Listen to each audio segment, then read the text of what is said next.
Next Wave Podcast. Today's topic, seeking independence. What does it look like? What do you need to achieve before that? It's going to be a good one. Let's get it.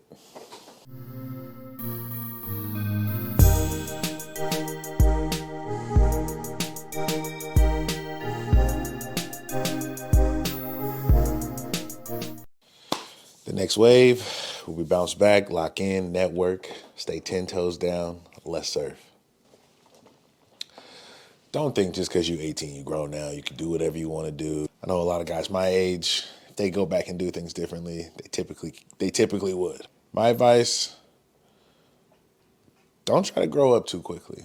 And if you have aspirations of independence, find out what that means to you. And so we're going to break down just a few things that I think any high schooler should definitely try to capitalize on and achieve to have a happier and healthier transition into adulthood. Here we go.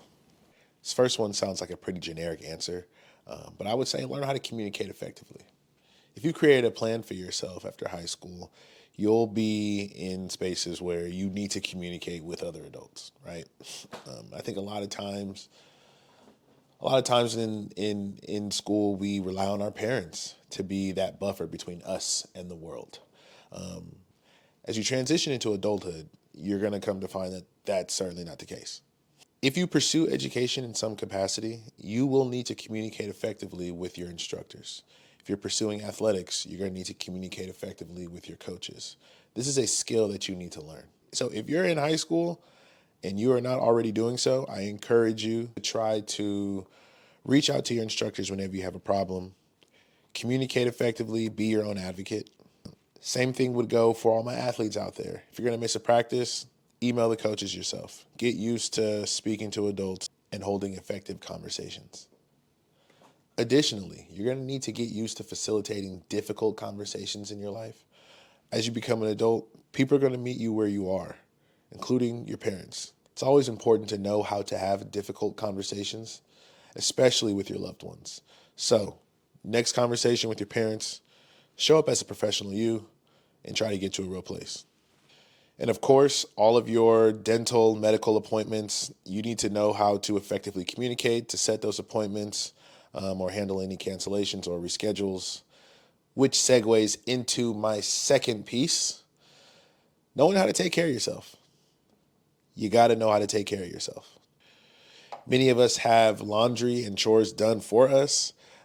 So if you're struggling with just the culture shock of getting these things done for yourself, I suggest you tap into some of my previous videos where we talk about building routines to foster strong habits.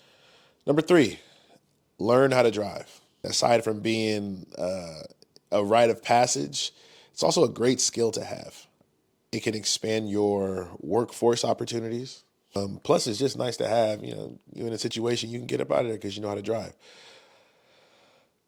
This does not mean that I am encouraging you to own a vehicle. I am simply encouraging you to just learn how to drive.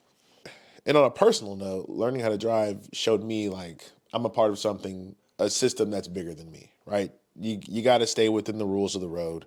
You can't just drive on the opposite side of the road because you want to.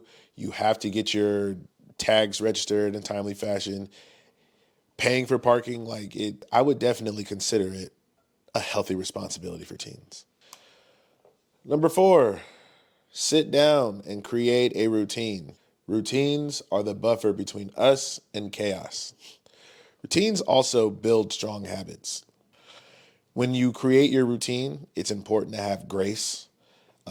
Your routine should be realistic and they should be reflective of achieving certain goals. Whatever wave you want to ride, it's important that you go about it in the right way. Show up as a professional you. And number 5, socialize. I think with the pursuit of success, a lot of people just lean into hard work, and a lot of times that looks like cutting out us, what makes us us, right? I think we all crave connection. I think there's nothing wrong with that. I think that's what makes people people. Socializing, having a strong network, having a strong group of people whose opinion you value, identifying your purpose and individuals who can keep you in alignment and individuals who you can learn from within that purpose. And proper socialization can be extremely beneficial. Plus, that resume and cover letter can only get you so far. Most people are landing their dream jobs because of their networking. It's not what you know a lot of times, it's who you know and the relationships that you hold. So keep that in mind as well. So, there's nothing wrong with seeking independence and getting out into the real world and having your own experiences. The adults around you typically will offer pushback because they care about you. If you ever feel nervous about it, it's because it's a big decision. It's a life-altering transition that you're making, and you're supposed to be nervous about it. And that apprehension is good. Sometimes it's difficult to embrace change, but by taking the right steps, these life changes can happen in a healthy manner.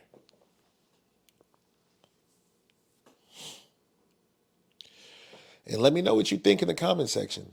Do you think you're ready for independence? Have you gotten any pushback from your family? Do you have a plan?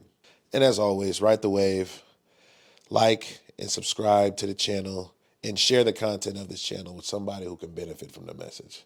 Shout out to all my hoopers. Shout out to all the students. Shout out to the musicians. Yes, sir.